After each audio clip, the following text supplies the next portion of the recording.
Thermal stress and strain. आज हम लोगों को थर्मल स्ट्रेस डिस्कस करना है।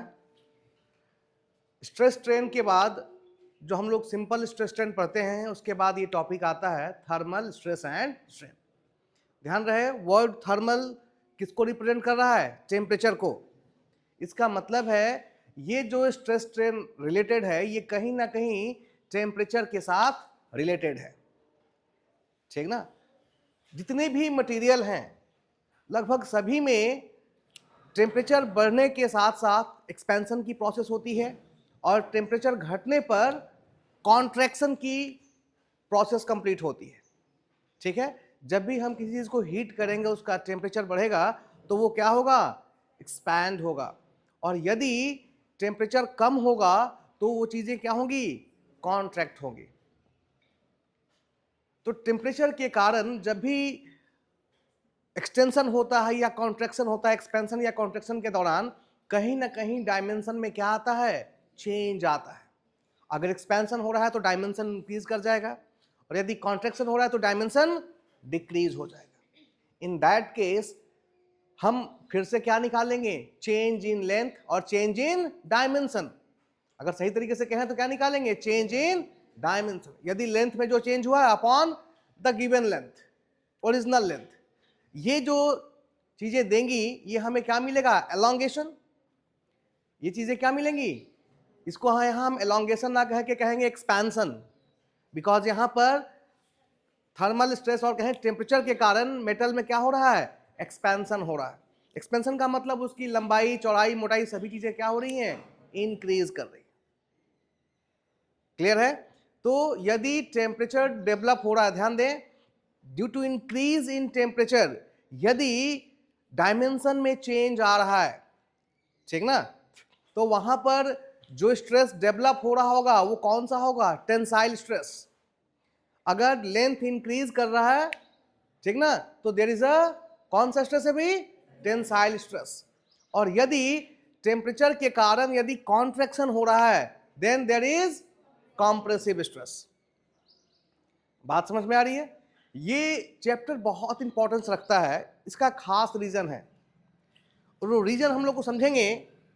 इसके पहले जब हमने स्ट्रेस पढ़ा था तो हमने देखा था कि कोई सिस्टम है, कोई बार है जिसपे एक normal force, normal tensile force P apply हो रहा है, ठीक ना, और इसके कारण इसके लेंथ में जो चेंज आ रहा था डेल्टा L वो हमने कैसे फाइंड किया था?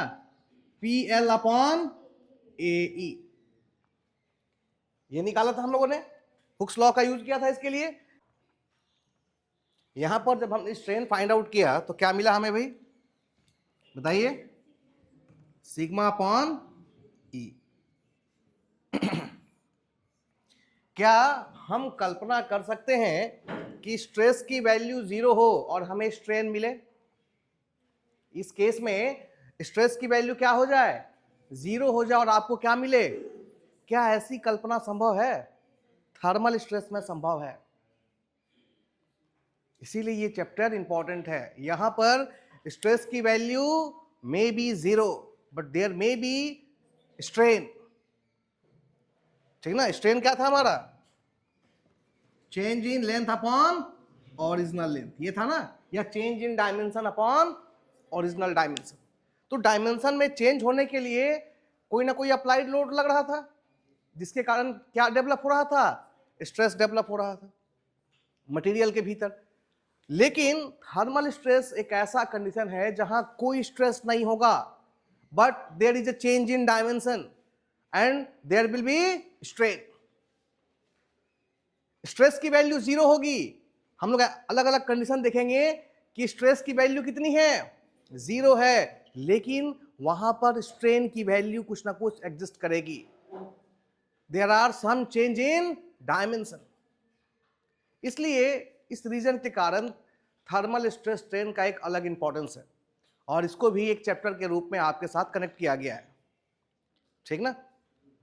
तो थर्मल स्ट्रेस अगर हम डिफाइन करना चाहें तो वो स्ट्रेस जो किससे जुड़ा हुआ हो भाई? टेम्परेचर के साथ जुड़ा हुआ हो, उसी स्ट्रेस को हम क्या कहेंगे? थर्मल स्ट्रेस कहेंगे। थर्मल स्ट्रेस के लिए दो बहुत ही इंपॉर्टेंट कंडीशन है, ठीक ना। सबसे पहला, there must be some temperature gradient.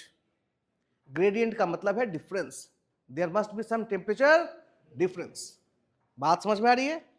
Temperature increase और डिक्रीज करने के कारण स्ट्रेस डेवलप होगा ना। अगर सेम टेम्परेचर है तो there will be no stress. तो पहली कंडीशन है थर्मल स्ट्रेस के लिए कि there must be some temperature gradient, कुछ ना कुछ टेम्परेचर ग्रेडियंट होना चाहिए। ग्रेडियंट का मतलब मैंने बताया difference, either temperature should increase और इट शुड बी डिक्रीज। ये जो टेम्परेचर में चेंज हो रहा है इसके कारण स्ट्रेस क्या होगा?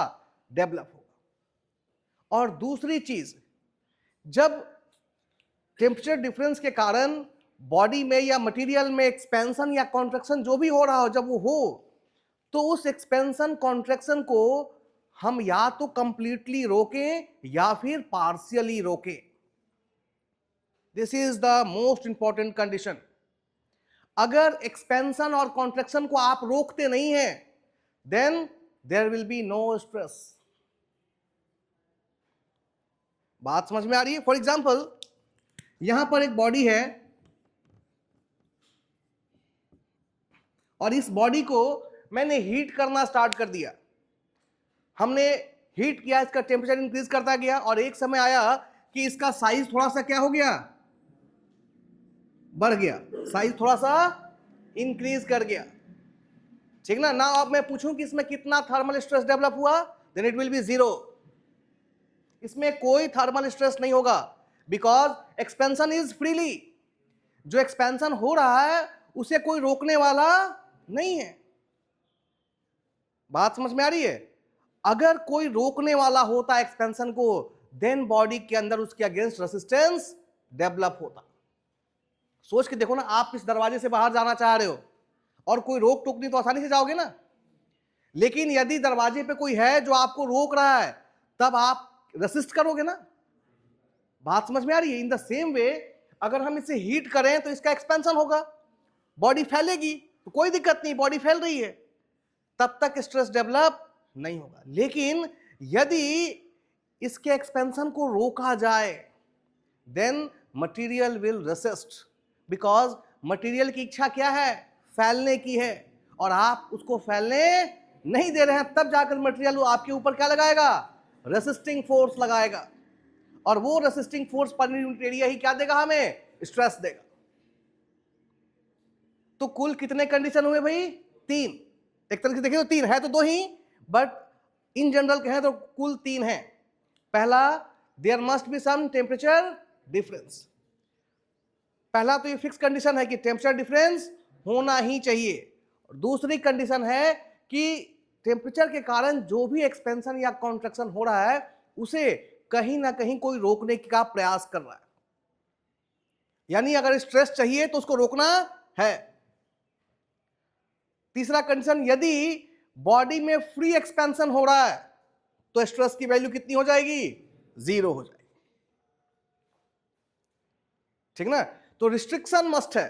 अगर रिस्ट्रिक्शन नहीं है, there will be no stress, that's all. Clear है? तो सिंपल सी बात है, थर्मल स्ट्रेस वो स्ट्रेस है जो किसके साथ जुड़ा हुआ है? टेम्परेचर के साथ जुड़ा।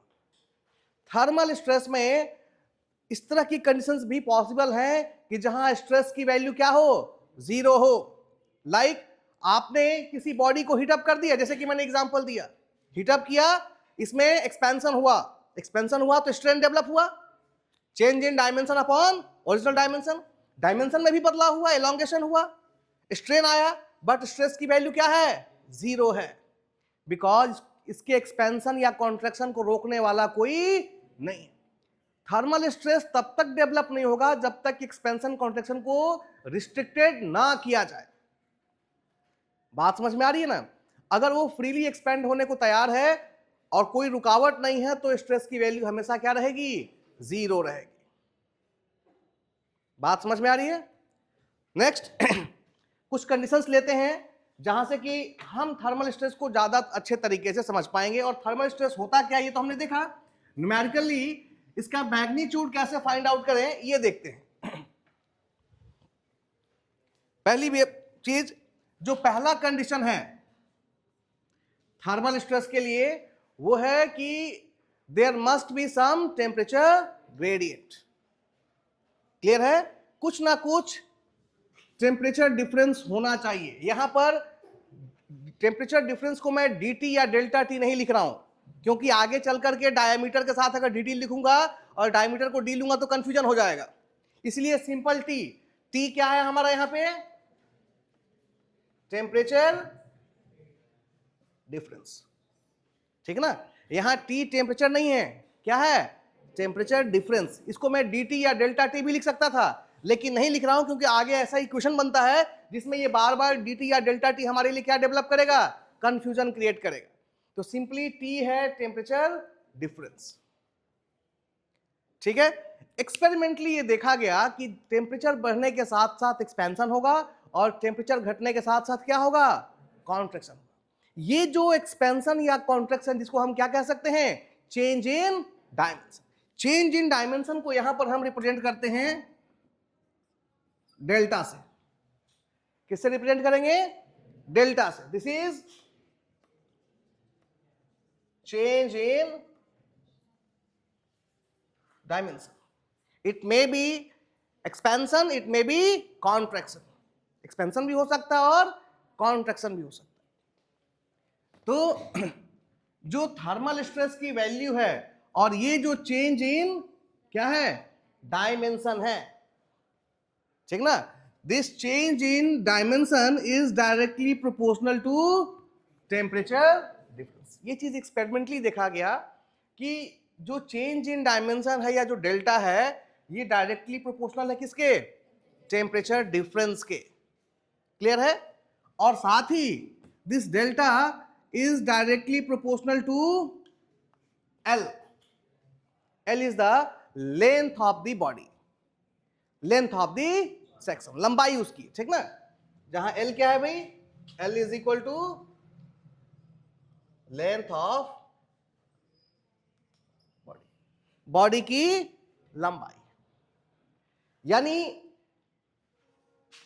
ये जो डिफॉर्मेशन उतना ही ज्यादा होगा, जितनी ज्यादा लंबाई उतनी ज्यादा क्या होगी?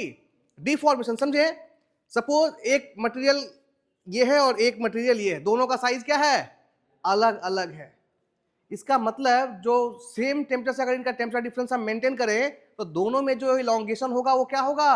अलग अलग होगा, क्योंकि इसकी लंबाई कम है और इसकी लंबाई क्या है? ज्यादा है। बात समझ में आ रही है? इसकी लंबाई कम है और इसकी लंबाई, तो जिसकी लंबाई ज्यादा होगी उसमें डिफॉर्मेशन भी क्या आएगा? ज्यादा। क्लियर है? यहां से डेल्टा इज डायरेक्टली प्रोपोर्शनल क्या? टी एंड एल, और deformation is equal to alpha, alpha into T into L. जहां अल्फा क्या है भाई? Coefficient of thermal expansion. Alpha क्या है? Coefficient of thermal expansion. ध्यान दें, अल्फा जिसे हम लोग क्या कह रहे हैं? Coefficient of thermal expansion. ठीक, ये कुछ इंपॉर्टेंट मटेरियल हैं जिनके लिए हमारे लिए थर्मल एक्सपेंशन की वैल्यू जानना इंपॉर्टेंट है। स्टील के लिए ये है 12 इंटू 10⁻⁻6 पर degree centigrade. In the same way ये बढ़ते हुए कहां तक जा रहा है हमारा? एल्यूमिनियम तक हमने देखा। ये चार मटेरियल हमारे लिए बहुत इंपॉर्टेंट है जिनका हमें कहीं ना कहीं बार बार यूज करना हो, तो इसको हमें ध्यान रखें। ठीक है? पहला जो केस ले रहे हैं हम, केस 1, थर्मल स्ट्रेस स्ट्रेन को समझने के लिए हम लोग पहला केस लेके चल रहे हैं, और वो क्या है? थर्मल स्ट्रेस एंड स्ट्रेन कब? When there are no restriction to the deformation. ठीक ना? When there are, oh sorry, when there are no restriction to the deformation. Deformation जो हो रहा है उसको कोई रिस्ट्रिक्शन, कोई रुकावट नहीं है, उस केस में थर्मल स्ट्रेस की वैल्यू क्या होगी, थर्मल स्ट्रेन की वैल्यू क्या होगी, और डिफॉर्मेशन की वैल्यू क्या होगी। ठीक ना?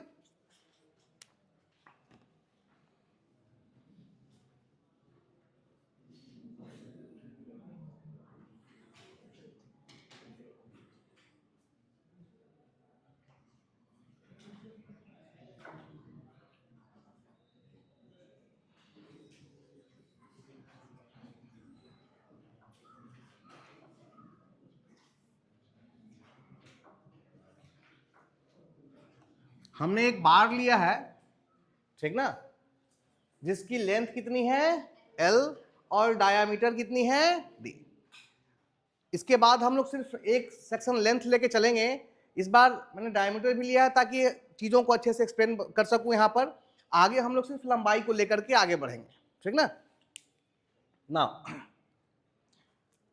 ध्यान दें, ये हमारा सेक्शन है और टेम्परेचर इंक्रीज हो, हमने कंडीशन क्या लिया है कि टेम्परेचर क्या हो रहा है, इंक्रीज हो रहा है। Due to increase in temperature there are thermal expansion.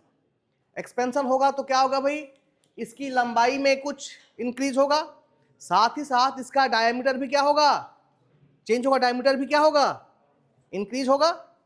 बात समझ में आ रही है? हाँ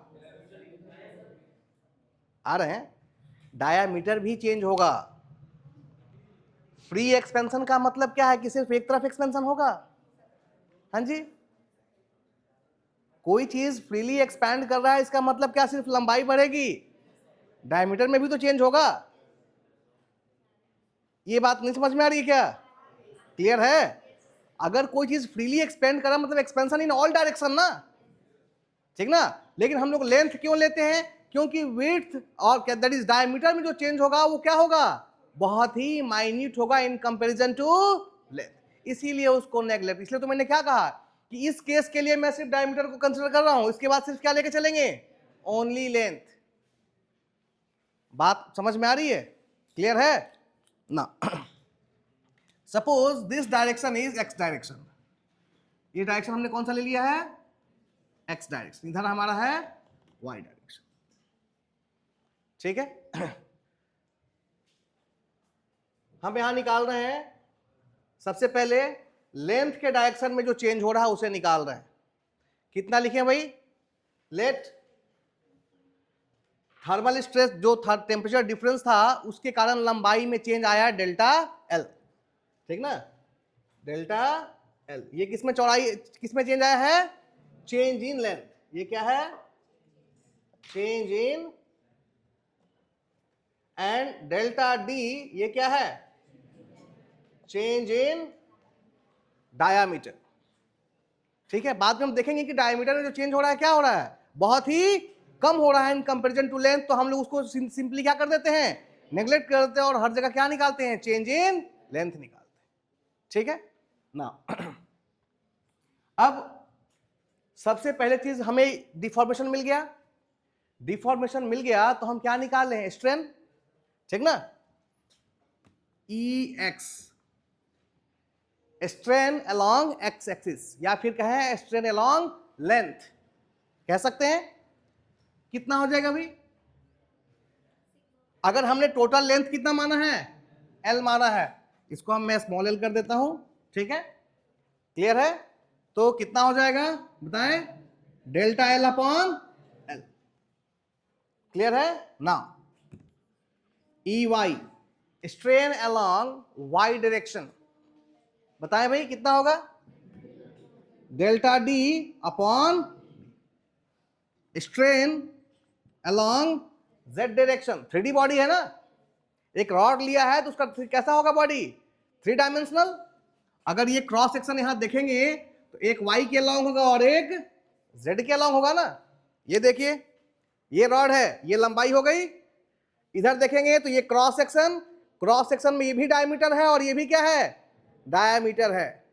एक वाई के अलोंग है और एक जेड के अलोंग है, तो स्ट्रेन इन जेड डायरेक्शन कितना होगा, delta D by D,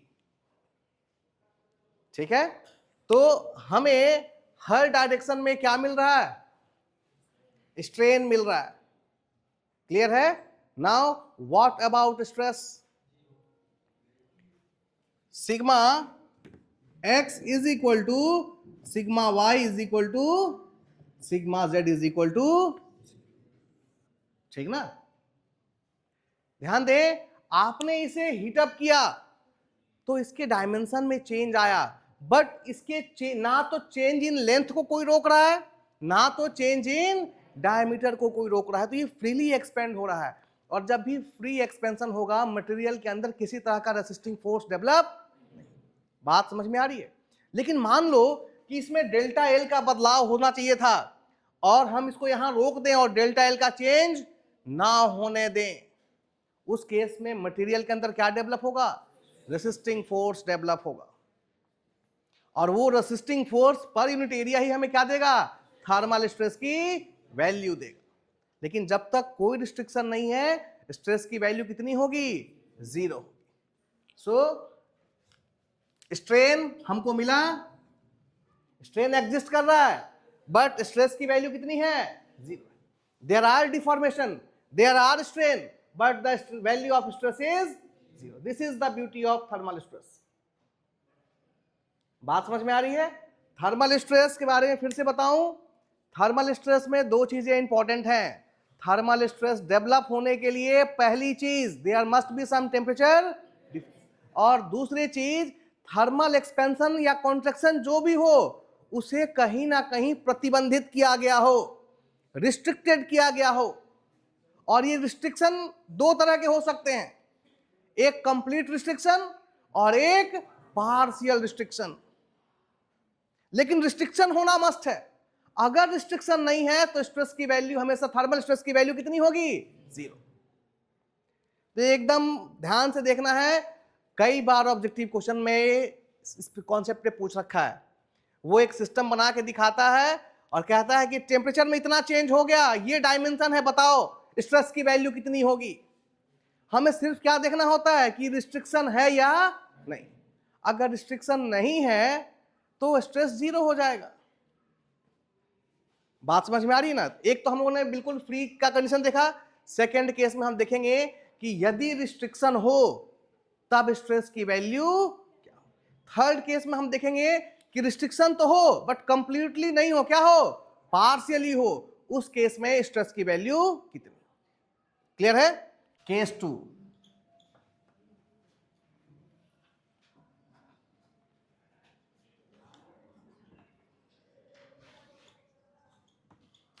thermal restriction किस केस में? व्हेन deformation is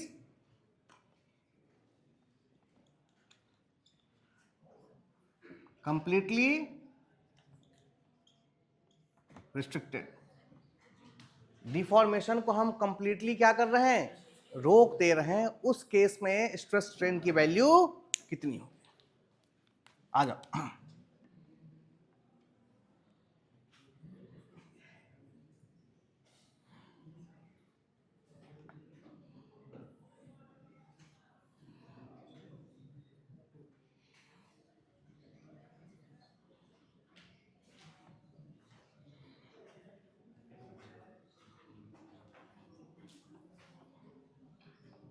ठीक है, ये भी फिक्स इंड है और ये भी फिक्स इंड है। क्लियर है?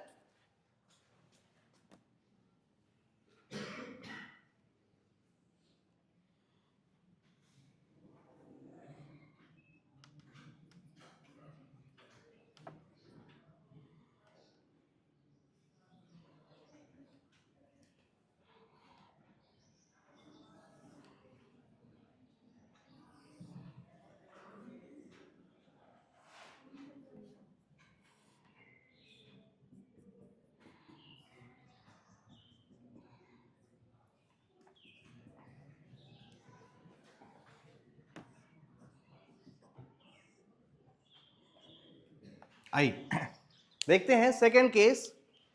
और सेकेंड केस में थर्मल स्ट्रेस स्ट्रेन की वैल्यू क्या है और कैसे निकालने हैं, ये चीज सीखते हैं। सेकेंड केस में हमने एक बॉडी ली है जिसको दोनों साइड से क्या कर दिया गया है?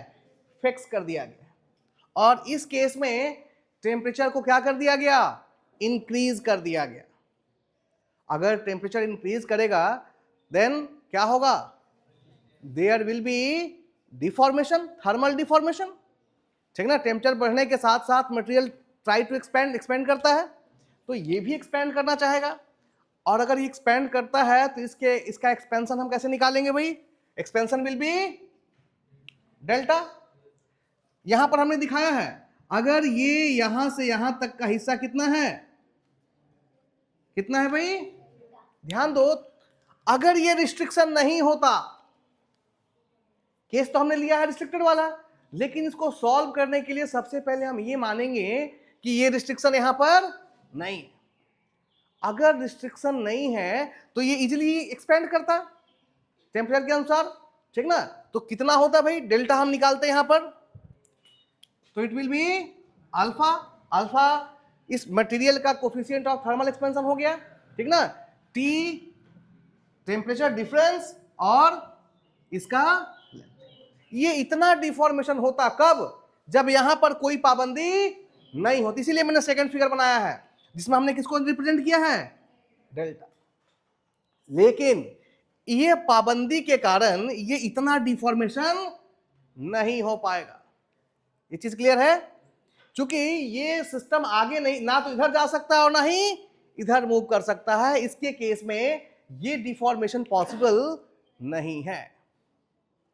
अब जरा ध्यान से देखो, मैं यहां से इधर जाना चाह रहा हूं, लेकिन यहां ये वॉल है जो मुझे उधर नहीं जाने दे रहा है। तो क्या होगा, वॉल कोई ना कोई फोर्स मेरे ऊपर लगाएगा, क्योंकि मैं उधर जाना चाह रहा हूं लेकिन वॉल मुझे जाने, तो वॉल उधर से क्या कर रहा होगा, कोई ना कोई फोर्स अप्लाई कर। Suppose that force is P, ठीक है। वॉल इधर से कितना फोर्स अप्लाई कर रहा है, P। तो इधर से कुछ ना कुछ डेवलप होगा रिएक्शन, इधर से कुछ ना कुछ क्या डेवलप होगा, and P and R will be equal and opposite. बात समझ में आ रही है। अब बात आती है कि आखिर यहां से P कितना डेवलप हुआ होगा भाई, ध्यान दो। P ने कितना एक्सपेंशन को रोका है, डेल्टा। इतना एक्सपेंड होने से इसको क्या कर रखा है, रोक रखा है। यानी P कहीं ना कहीं एक कॉम्प्रेसिव फोर्स है। P कहीं ना कहीं क्या है, एक कॉम्प्रेस, क्योंकि कॉन्ट्रैक्शन के लिए कौन जिम्मेदार होता है, कॉम्प्रेसिव फोर्स। इसका मतलब P कहीं ना कहीं एक कॉम्प्रेसिव फोर्स, और P ने कितना कंप्रेस कर दिया। बात समझ में आ रही है। होना तो ये इलोंगेशन चाहिए था, लेकिन यहां जो दीवार थी ये इलोंगेट नहीं होने दी। इसका मतलब यहां कोई ना कोई फोर्स डेवलप हुआ होगा जिसने इसको इतना एक्सपैंड होने से रोक दिया। इसका मतलब सिंपल क्या है, उसने इतना क्या कर दिया है, कॉन्ट्रैक्ट करा दिया है। तभी तो ये बॉडी यहां से आगे नहीं गई। बात समझ में आई। तो आखिर इसने जो कॉन्ट्रैक्शन हुआ कितना है भाई, डेल्टा। अगर ये फोर्स P या ये वॉल नहीं होता तो एक्सपेंशन कितना होता, डेल्टा। लेकिन इस वॉल के कारण कितना एक्सपेंशन रुका है, डेल्टा रुका है। बात समझ में आ रही है। तो इतने को कंप्रेस करने के लिए कितना फोर्स लगाना पड़ा होगा। यदि मटेरियल का यंग्स मॉडुलस क्या हो, E हो, क्रॉस सेक्शनल एरिया A हो, और कंप्रेस कितना करना है, इतना कंप्रेस करना है। बात समझ में आ रही है। याद कीजिए जब हम लोगों ने यंग्स मॉडुलस पढ़ा तो वहां हम लोग डेल्टा L निकालते थे। क्या आया था, PL अपॉन E। ये डिफॉर्मेशन यहां पर कितना है भाई, वहां पर हम डिफॉर्मेशन निकालते थे ना, और डिफॉर्मेशन के लिए फॉर्मूला यूज करते थे। ये डिफॉर्मेशन डेल्टा एल का है। डेल्टा एल में बी एक्सटेंशन और में बी कॉन्ट्रैक्शन। यदि फोर्स कंप्रेसिव है तो ये डिक्रीज इन लेंथ होगा, और फोर्स टेंसाइल है this will be increase in length. Clear है। तो यहां पर ये क्या हो रहा है, इतना क्या है, ये कॉन्ट्रैक्शन है ना, कॉन्ट्रैक्ट हो रहा है ना। बात समझ में आ रही है। तो इतना कॉन्ट्रैक्शन के लिए कितना फोर्स लगाना पड़ेगा, कितना इतने कॉन्ट्रैक्शन की वैल्यू कितनी होगी, PL अपॉन AE। यहां पर जो कॉन्ट्रैक्शन है वो कितना है, डेल्टा। बात समझ में आ रही है। इसका मतलब है PL अपॉन AE किसके बराबर होगा, डेल्टा। क्लियर है। और डेल्टा किसके बराबर है भाई, alpha T into L। Clear है। ध्यान दें, L और L cancel, so P by A, P is the external load. ध्यान दें, P वो लोड है जिसने इतना को क्या कर दिया, कंप्रेस कर दिया। तो this compressive load upon A area, ये क्या देगा? स्ट्रेस। और इसको स्ट्रेस ना बोल के क्या बोलेंगे? थर्मल। बिकॉज ये किसके कारण डेवलप हुआ था भाई? टेम्परेचर के कारण डेवलप हुआ है, ठीक ना। तो P बाई ए हो जाएगा thermal stress and this is equal to E, उधर मल्टीप्लाई हो जाएगा alpha E into, this will be the value of thermal stress. इसको सिंपली हम लोग ऐसे लिख सकते हैं, स्ट्रेस क्या? Thermal, this is equal to alpha into E into T, जहां alpha coefficient of thermal expansion, E हो गया Young's modulus and T is the temperature difference और टेम्परेचर ग्रेडियंट। बात समझ में आ रही है? ये कॉन्सेप्ट समझ में आया? ध्यान दो, टेम्परेचर के कारण यहां एक्सपेंशन इतना ही तो हो रहा है, ठीक है। अब इतना अगर यही मेटल होता और आपको इतना उसमें कॉन्ट्रैक्शन डेवलप करना होता तो कितना ताकत लगाना पड़ता, आपको कितना फोर्स डेवलप करना पड़ता? यही तो लगाना पड़ता। इस एक्सपेंशन की वैल्यू कैसे निकालते आप? अगर थर्मल स्ट्रेस नहीं होता, सिर्फ क्या होता? कंप्रेसिव फोर्स होता और आपको इतना दबाना होता, तो डेल्टा की वैल्यू कैसे निकालते? यही तो तरीका था। PL upon change in dimension कैसे निकालते थे हम लोग? PL अपॉन ए। क्लियर है? अब यहां भी वही हुआ, PL अपॉन ए ही है, बट यहां पर ये कॉन्ट्रैक्शन एक्सपेंशन किसके कारण हुआ था? टेम्परेचर के कारण हुआ था। सो यहां जो डिफॉर्मेशन हो रहा है और सिंपल केस में जो डिफॉर्मेशन होता है, दोनों क्या रहेंगे? इक्वल रहेंगे। इसीलिए PL अपॉन ए को किसके बराबर कर दिया गया? Alpha into T into L. बात समझ में आ रही है? और फिर आपको थर्मल स्ट्रेस सिग्मा थर्मल की वैल्यू मिलती है। तो ये हमारा मेथड है। अच्छा ध्यान से दो, देखो अगर रिस्ट्रिक्शन नहीं होता तो क्या बॉडी में रेसिस्टिंग फोर्स डेवलप होता? कोई रेसिस्टिंग फोर्स डेवलप नहीं होता, और रेसिस्टिंग फोर्स डेवलप नहीं होता तो स्ट्रेस भी डेवलप नहीं होता। क्लियर है? तो इसीलिए थर्मल स्ट्रेस के लिए रिस्ट्रिक्शन मस्ट है। अगर रिस्ट्रिक्शन नहीं है, किसके अगेंस्ट रिस्ट्रिक्शन? थर्मल एक्सपेंशन या कॉन्ट्रैक्शन के अगेंस्ट जो है वो रिस्ट्रिक्शन होना मस्ट है। अगर नहीं होगा तो स्ट्रेस भी डेवलप नहीं होगा। आइए, केस समझ में आ रहा है? देखें, थर्ड केस हमने क्या लिया है? थर्मल स्ट्रेस टेन निकालना है कब? When deformation is partially restricted. यहां कंप्लीटली रिस्ट्रिक्शन नहीं है, आधा रोका गया और आधे को क्या कर दिया गया है? छोड़ दिया गया। कैसे भाई? ध्यान दें, ये है, this is the length of the body, this is the length of the body. Wall जो बनाया गया वो थोड़ा सा यहां से क्या कर दिया गया? हट के बनाया गया। फ्री एंड को, इस एंड को फ्री कर दिया गया और यहां से थोड़ा सा कितना हट के? यहां से डेल्टा डिस्टेंस आगे जाकर क्या बनाया गया? वॉल बनाया गया। क्लियर है ना? लेकिन अगर हम बॉडी को फ्रीली एक्सपैंड होने देते, ध्यान से सुने, यदि बॉडी को हम फ्रीली एक्सपैंड होने देते तो ये इसकी ओरिजिनल पोजीशन है और ये इतना क्या हो रही है? फ्रीली एक्सपेंशन हो सकता है। यानी टोटल एक्सपेंशन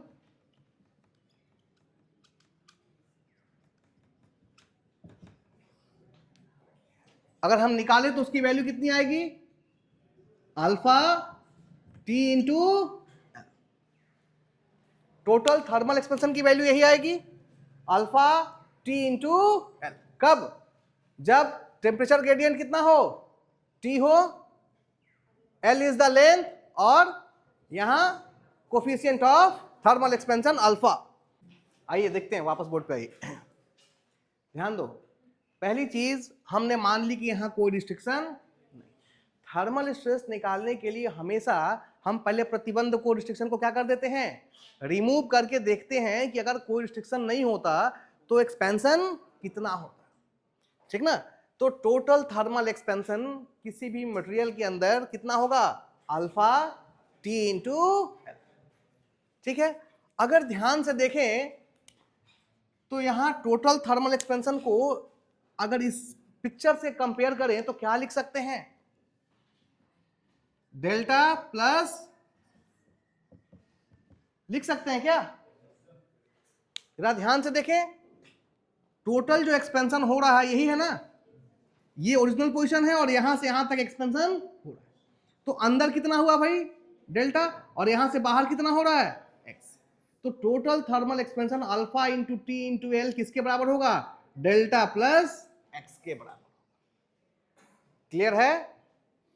जहां ये जो डेल्टा है ये क्या है, ये वो रीजन है जिसमें कोई रिस्ट्रिक्शन नहीं है, और एक्स वो डिफॉर्मेशन है जो कि रिस्ट्रिक्टेड है। ठीक ना? यहां पर हम लोग क्या दिखाएंगे, डेल्टा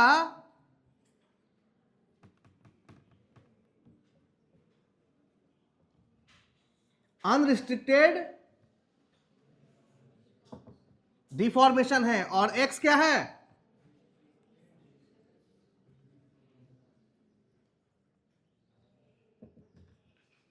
एक्स को रिस्ट्रिक्ट किया गया है। इसका मतलब कंप्लीट रिस्ट्रिक्शन नहीं है, कुछ दूर तक ये फ्रीली एक्सपेंड कर सकता है। तो ध्यान रखो, जब तक ये यहां से यहां एक्सपेंड किया होगा क्या कोई स्ट्रेस डेवलप हुआ होगा, नहीं, क्योंकि कोई रुकावट नहीं। लेकिन जैसे ही ये यहां से आगे मूव किया होगा, यानी एक्स वाले डिस्टेंस में गया होगा, इसके मूवमेंट की तो जगह थी नहीं, क्योंकि यहां क्या बना हुआ है, वॉल बना हुआ है, तो उस समय यहां पर एक सपोर्ट पर क्या हो जाएगा, फोर्स डेवलप हो जाएगा, और वो कंप्रेसिव फोर्स कितना कॉन्ट्रैक्ट करेगा, कितना डिस्टेंस, वो सिर्फ एक्स के लिए कॉन्ट्रैक्शन होगा ना, वो डेल्टा के लिए, वो सिर्फ किसके लिए डेवलप होगा, एक्स के लिए। बात समझ में आ रही है? सो सबसे पहले तो यहां पर ये चीजें हमें मिली। अब देखो यहां से अगर एक्स की वैल्यू निकालो, एक्स कितना आ जाएगा, alpha T into L into sorry minus delta, this is the value of x. Now restriction सिर्फ इसी के लिए है, एक्स के लिए है। बात समझ में आ रही है? तो अब जो यहां फोर्स पी डेवलप होगा वो कितना कॉन्ट्रैक्शन करने के लिए होगा, सिर्फ इतने को, एक्स के लिए होगा। तो जरा बताइए, पी एल अपॉन ए ई। ठीक ना? ध्यान से देखें, अब ऐसा मैं क्यों लिख रहा हूं, क्योंकि सिंपल यदि एक मटेरियल होता, ये सिंपल एक मटेरियल होता, थर्मल स्ट्रेस को भूल जाओ, ठीक ना, और इस मटेरियल को आपको यहां से कंप्रेस करके इतना कंप्रेस करना था, तो कितना फोर्स लगाते, P, इसकी लंबाई L है, ठीक ना, क्रॉस सेक्शनल एरिया A है और यंग्स मॉडुलस E है।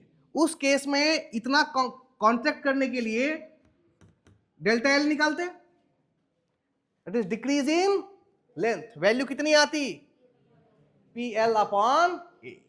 बात समझ में आई? वैल्यू कितनी आती है इसकी, PL अपॉन A।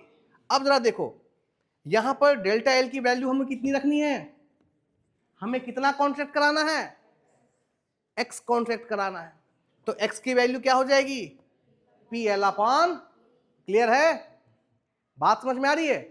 तो यहां PL अपॉन ए की वैल्यू किसके बराबर होगी, alpha T into L minus delta.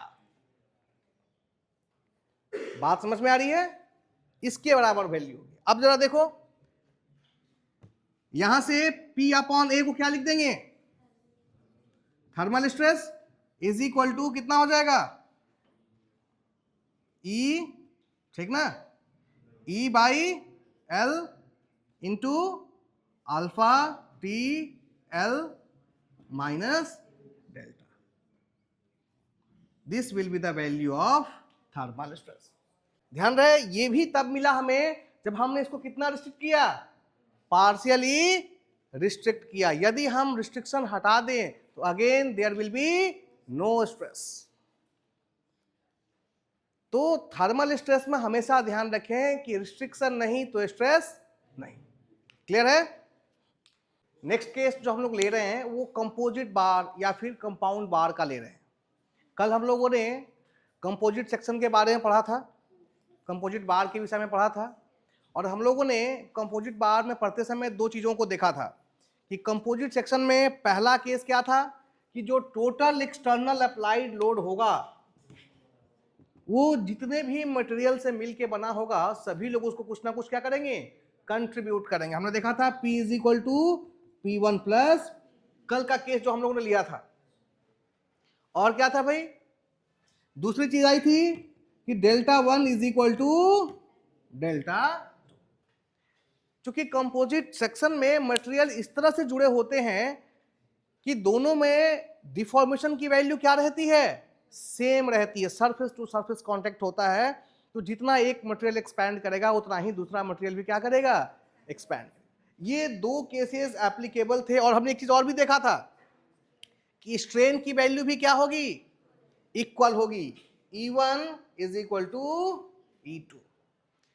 ये जो पिछला केस हम लोगों ने कंपोजिट सेक्शन का पढ़ा, simple stress strain in composite section, वहां पर हमने इन चीजों को सीखा था, ठीक ना।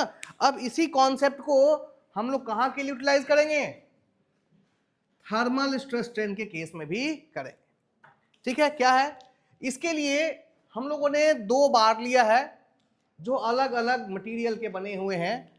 बार 1 जिसके लिए कोफिशिएंट ऑफ थर्मल एक्सपेंशन की वैल्यू अल्फा 1 लिया गया है, और बार 2 के लिए कोफिशिएंट ऑफ थर्मल एक्सपेंशन की वैल्यू अल्फा 2 लिया गया।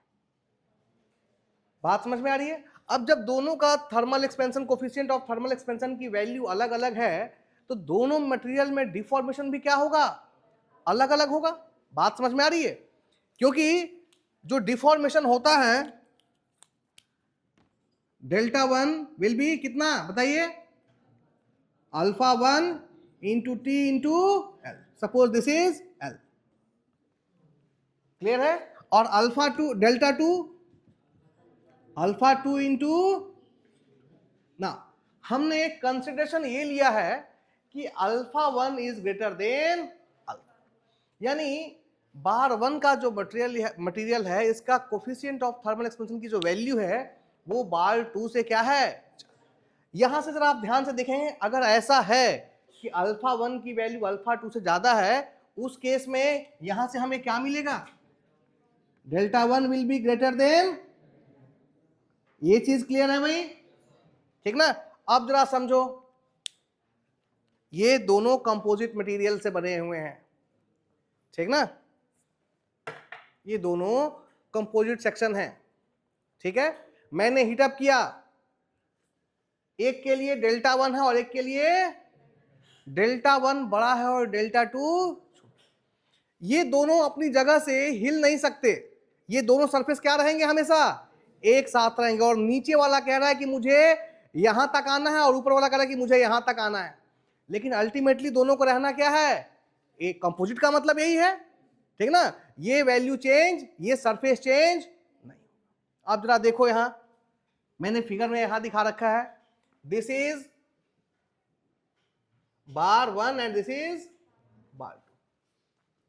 बार 1 में डिफॉर्मेशन ज्यादा होगा, हमने यहां से यहां तक दिखाया है, और बार 2 में डिफॉर्मेशन कम होगा, हमने यहां से यहां तक दिखाया। देखिए बार 1 में alpha 1 T into L, alpha 1 T into L, और बार 2 में अल्फा 2 टी इंटू एल, यहां से लेकर के यहां तक। चूंकि अल्फा 2 कम है इसलिए यहां पर डिफॉर्मेशन भी क्या होगा, कम। क्लियर है। लेकिन चूंकि ये और ये दोनों कंपोजिट मटेरियल हैं तो यहां से जुड़े हुए हैं, तो ये जब एक्सपेंड करेगा तो ये सेक्शन अभी भी क्या रहेगा, हमेशा इक्वल ही रहेगा। बात समझ में आ रही है, ध्यान से समझो इस चीज को। ये सेक्शन ये आगे पीछे नहीं हो सकते, क्योंकि ये कौन सा मटेरियल है, कंपोजिट, ठीक ना। तो ये सेक्शन हमेशा क्या रहेगा, इक्वल। अब जरा ध्यान से सोचो, ये यहां तक आना चाहता है और ये बस यहीं तक आना चाहता है, तो अल्टीमेटली एक ना एक तो इक्विलिब्रियम पोजीशन मिलेगा। बात समझ में आ रही है, ध्यान दें। ये आगे यहां से आगे जाने को तैयार नहीं है और ये इससे पीछे आने को, फिर दोनों क्या करेंगे, समझौता करेंगे कि ऐसा है, ठीक है रहना तो दोनों को साथ में ही है, मैं एक कदम आगे आ जाता हूं और तुम यहां से एक कदम पीछे आ जाओ। तो ये जो सेक्शन होगा इसको हम लोग बोलेंगे इक्विलिब्रियम पोजीशन। बात समझ में आ रही है? चूंकि दोनों के thermal expansion, coefficient of thermal expansion की वैल्यू अलग अलग है, दोनों में जो डिफॉर्मेशन होगा वो भी क्या होगा, अलग अलग होगा। एक में ज्यादा होगा और एक में कम। लेकिन चूंकि दोनों कंपोजिट सेक्शन है, डिफॉर्मेशन हमेशा क्या रहेगा, इक्वल।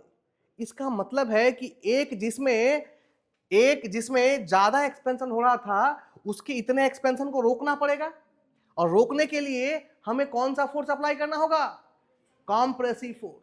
और यहां पर जो इसको जितना इतना ही था, लेकिन उसको पहुंचाना कहां तक है, यहां तक, तो इसमें कौन सा फोर्स लग रहा होगा, टेंसाइल फोर्स लग रहा होगा। बात समझ में? तब जब ये एक को खींचना होगा और एक को, तब जाकर के ये दोनों कहां पहुंचेंगे, इक्विलिब्रियम पोजीशन पे। और उस केस में फॉर इक्विलिब्रियम क्या हो जाएगा, P1 is equal to P2। इसको खींचना है और इसको दबाना, लेकिन रखना दोनों को कहां पे है, एक पोजीशन में रखना है। तो जितना से इधर दबाएंगे उतना ही से उधर क्या कर लेंगे, खींच लेंगे, ताकि ये पोजीशन हमारी क्या हो जाए, मेंटेन हो जाए। बात समझ में आ रही है? यहां पर कंप्रेसिव डेवलप होगा और यहां पर टेंसाइल डेवलप होगा। ये चीज एकदम क्लियर कर ले। अगर कंपोजिट सेक्शन होगा और दोनों का कोफिशिएंट ऑफ थर्मल एक्सपेंशन की वैल्यू अलग अलग है, तो दोनों में डिफॉर्मेशन क्या होगा, अलग अलग होगा। और अलग अलग डिफॉर्मेशन के कारण, चूंकि मटेरियल तो कंपोजिट है, ये जो सिरा है वो कभी आगे पीछे नहीं हो सकता। दोनों ऐसे जुड़े हुए कि आगे पीछे नहीं हो सकते। तो एक जिसमें ज्यादा इलोंगेशन था उसमें कंप्रेसिव फोर्स डेवलप होगा, और जिसमें कम इलोंगेशन था उसमें क्या होगा, टेंसाइल फोर्स डेवलप होगा, ताकि दोनों एक इक्विलिब्रियम पोजीशन पे पहुंच सके। क्लियर है? बात समझ में आ रही ना? चूंकि दोनों में अंतर समझ में आया, इसको ज्यादा एक्सपेंड होना है और इसको कम एक्सपेंड होना है। तो अल्टीमेटली जब दोनों को साथ रहना होगा तो क्या करना पड़ेगा, इसको थोड़ा सा पीछे आना पड़ेगा और इसको थोड़ा सा, तो पीछे आने का मतलब यहां कंप्रेसिव, और इसको आगे जाने का मतलब इसको टेंसाइल। तो एक में कंप्रेसिव स्ट्रेस डेवलप होगा और एक में टेंसाइल स्ट्रेस डेवलप होगा। तो ये थर्मल स्ट्रेस है। हम देख रहे हैं कई अलग अलग चीजें हमको देखने के लिए मिल रही हैं। सेम कंडीशन में एक में कंप्रेसिव डेवलप हो रहा है और एक में टेंसाइल डेवलप हो रहा है। और रीजन क्या है कि दे आर कंपोजिट, ये सिरा चेंज नहीं होगा।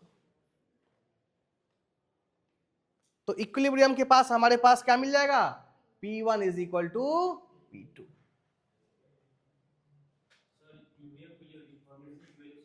किसके, दोनों बार के लिए क्या,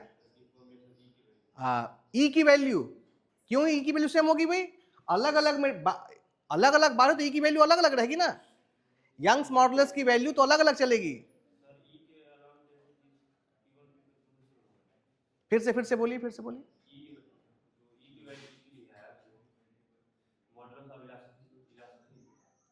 हाँ एकदम, पहले रिलैक्स होके बोलो।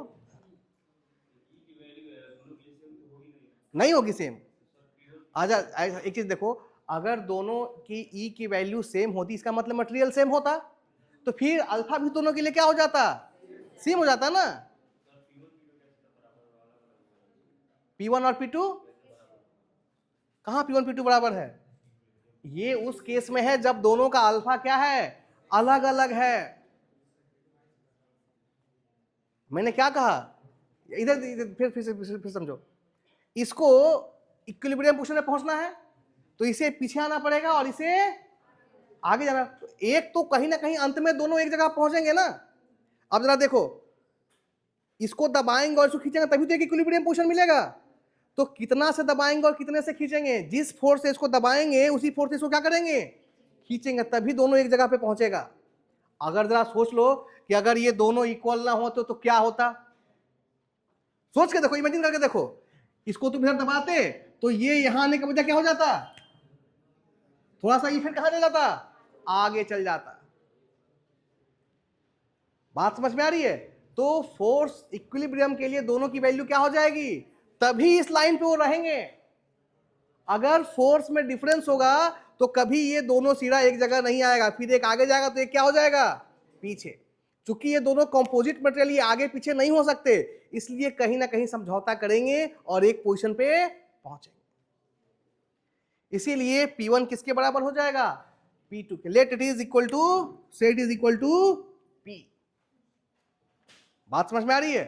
फिर से सोचो कि अगर ये P1 P2 इक्वल ना होते उस केस में क्या होता, क्या कभी इक्विलिब्रियम पोजीशन में पहुंचते, कभी पहुंचते नहीं, पॉसिबल नहीं था। ये तभी एक पोजीशन पे आएंगे जब P1 किसके बराबर हो, P2 के बराबर हो। क्लियर है? तभी ये दोनों एक इक्विलिब्रियम पोजीशन पे मिलेंगे। ठीक है,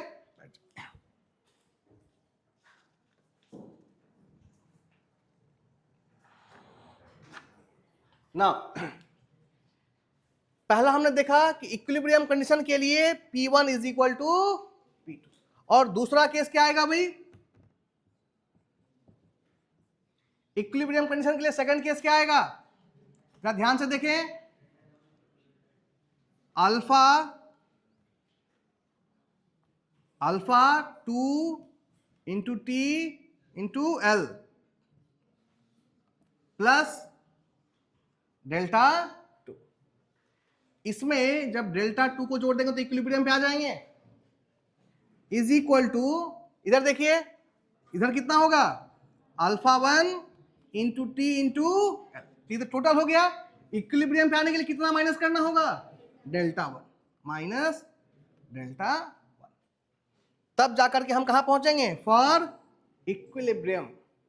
बात समझ में आ रही है? इस केस में क्या हो जाएगा भाई, जरा देखें, अल्फा सॉरी डेल्टा को एक तरफ कर लीजिए, तो delta 1 plus delta 2 is equal to alpha 1 T into L, और ये उधर जाकर के माइनस टी इंटू एल, और यहां पे हो जाएगा अल्फा 1 माइनस अल्फा 2। क्लियर है? ये चीज क्लियर है भाई? तो यहां से हमें टोटल चीजें मिल जाएंगी कि अल्फा 1 और अल्फा 2 की वैल्यू कितनी। क्लियर है? तो ये तरीका है क्या फाइंड आउट करने का, thermal stress in composite section.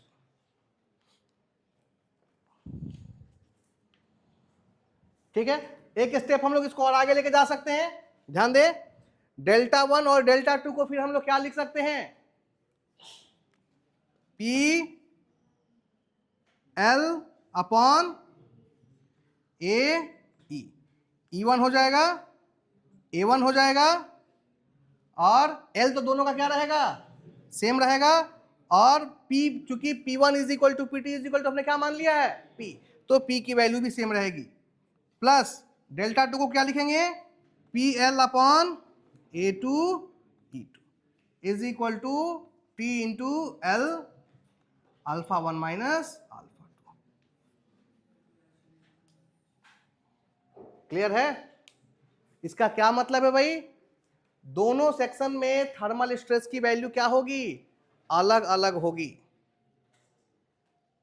बात समझ में आ रही है? क्योंकि अच्छा, सेम कब हो जाएगी, जब दोनों का क्रॉस सेक्शनल एरिया क्या हो जाए, सेम हो जाए। उस केस में P बाई ए को हम क्या कर लेंगे, कॉमन ले लेंगे, और P बाई ए ही हमें क्या दे देगा, थर्मल स्ट्रेस। तो यदि दोनों का क्रॉस सेक्शन सेम करें तब थर्मल स्ट्रेस की वैल्यू क्या हो जाएगी, P बाई ए यहां से कॉमन हो जाएगा, ठीक ना। लेकिन अगर क्रॉस सेक्शनल सेम नहीं है तो फिर ये इसको हमको P बाई A1 और P बाई A2 को अलग अलग लेकर प्रॉब्लम सॉल्व करना। क्लियर है? तो कंपोजिट सेक्शन में थर्मल स्ट्रेस स्ट्रेन को कैसे देखना है, समझ में आई बात?